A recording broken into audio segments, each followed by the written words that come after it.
Hi Libra Rising, welcome to your astrology and tarot report with me. Um, I have already pulled your tarot and oracle cards to expedite the process. The house calculations are for Libra Rising, but if you're a Libra Sun or a Libra Moon, you may get more, flavor from this about what's going to happen for the month for you. I encourage you either way. Uh, let's talk about the astrology and then move into the oracle cards. On the 4th of the month, we had Mars move into Sagittarius. This is your third house of communication, short distance trips, the way that you commute and communicate. It's also siblings, cousins, neighbors. On the 5th of the month, we've got a 13-degree Taurus full moon in your 8th house. The 8th house is the blood and guts of it all. It is where you have taxes and debt. It is the blood and guts of it all. It is the things you don't talk about at the dinner table. It's sexuality. It's not conversation for polite company, if you will. On the 6th of the month, we've got Venus, your ruler, moving into Scorpio. This is your second house of earning ability and self-esteem, your earning ability, your resources, and the things that you would call or introduce to others as mine. On the 9th, we have Mercury going retrograde at 6 degrees of Sagittarius in your third house. That third house is the house of communication. It's also where it covers your car, it covers your phone, it covers your technological devices that get your message out into the world. On the 11th of the month, we've got Jupiter going retrograde at 25 degrees of Cancer. This is in your 10th house of status and career. This is the stage that you approach the world on, and it's how the world knows you. I'm going to take a sip real quick. On the 12th of the month, we've got Mercury retrograde conjoin Mars at 6 degrees of Sagittarius. This is your third house. I feel like some of y'all may possibly have an accident, so be very careful while driving. Some of y'all may have miscommunication and end up in an argument with somebody. It's in your third house, so just give yourself extra time and space for your commute, but also for your communication. On the 20th, we have a new moon in Scorpio at 28 degrees in your second house, talking about earning ability, self-esteem, and the resources that you have at your disposal.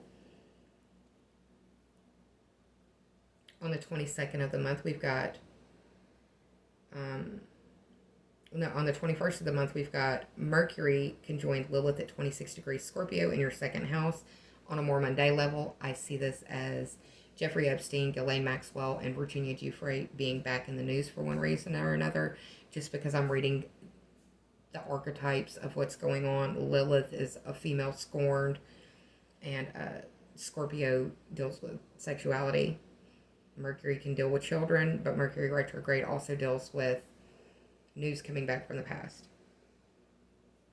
22nd, we've got the spotlight on your third house of communication, ruled by Sagittarius. Lot of motion between that second and third house of how you provide for yourself and how you move about your community with those provisions. On the 25th of the month, we've got Mercury retrograde conjoining Venus at 22 degrees of Scorpio in the second house. On a more mundane level, I'm asking who died, because 22 degrees in degree theory is a kill or be killed degree. Mercury retrograde conjoined Venus. It could be that we're dealing with news of a person passing, either being female or very beloved. On the 29th of the month, we've got Mercury going direct at 20 degrees of Scorpio in your second house. It will clear the Mercury retrograde shadow on the 17th of December.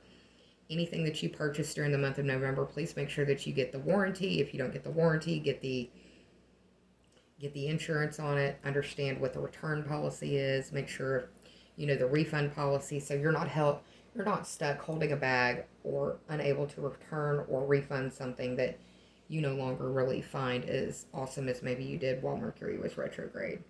And finally, at the end of the month, we've got your ruling planet, Venus, going into Sagittarius, the third house.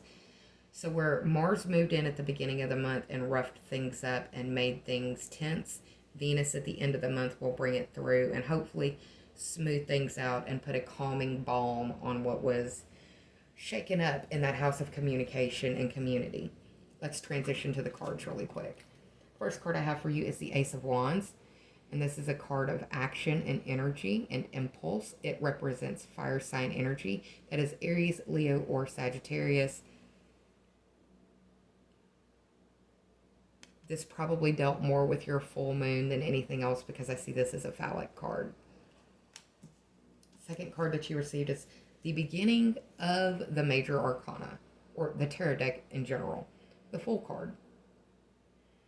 They are walking along a path, enraptured by what is going on around them, not paying attention to where their feet are, unable to see that the road is ending. The Fool. The tarot cards, from the beginning to the end, when put in order by numerology, etc., is the tale of the Fool and their enlightenment. Their journey to enlightenment.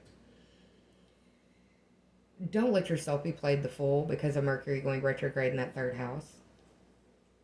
Pay attention to what's going on around you while you're driving, while you're walking, and pay attention to what's going on intellectually while you're speaking or arguing for things. The third card that I have for you is the Page of Wands. Some serious wand energy. 3 of the 4 cards have a wand in them. Who are you carrying a torch for? Is it yourself? Let it be the ideals that you stand for, please. Page of Wands, fire sign energy, Aries, Leo, or Sagittarius. This page usually has a message to bring. I hope you're not getting dirty pictures in your DMs unless that's what you want. Finally, at the bottom of the deck, we have the Knight of Pentacles, representing a lot of that second and third house energy you've got going on. The Pentacles, earth sign energy, Taurus, Virgo, Capricorn, and the horse itself is a mode of transport representing the third house. Second and third house energy represented quite well in this card right here for you. Just be careful. Understand that this horse is in the picture at a complete stop, a standstill, pausing and reflecting before action is made. Holding the pentacle, not spending it, holding it, waiting, reflecting.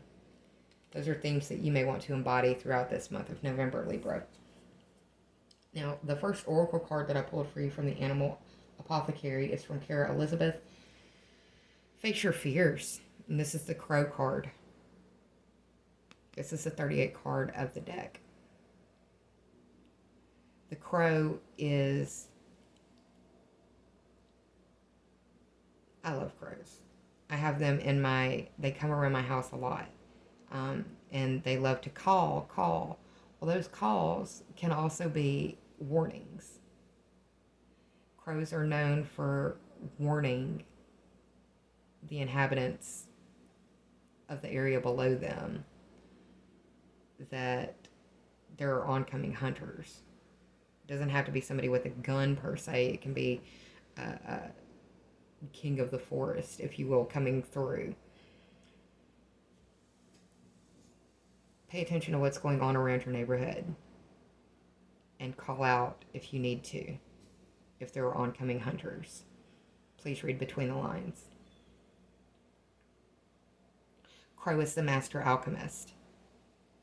And this card is encouraging you to be a psychological alchemy master. The Crow says you can change the energy of pain into shining light, but it has to be focused. You have to be focused. The second card that I have for you from the Psychic Tarot Oracle deck from John Holland is the Patience and Planning card. This is the number 7 card. 7 is related to you, Libra, because you naturally rule the 7th house of the zodiac.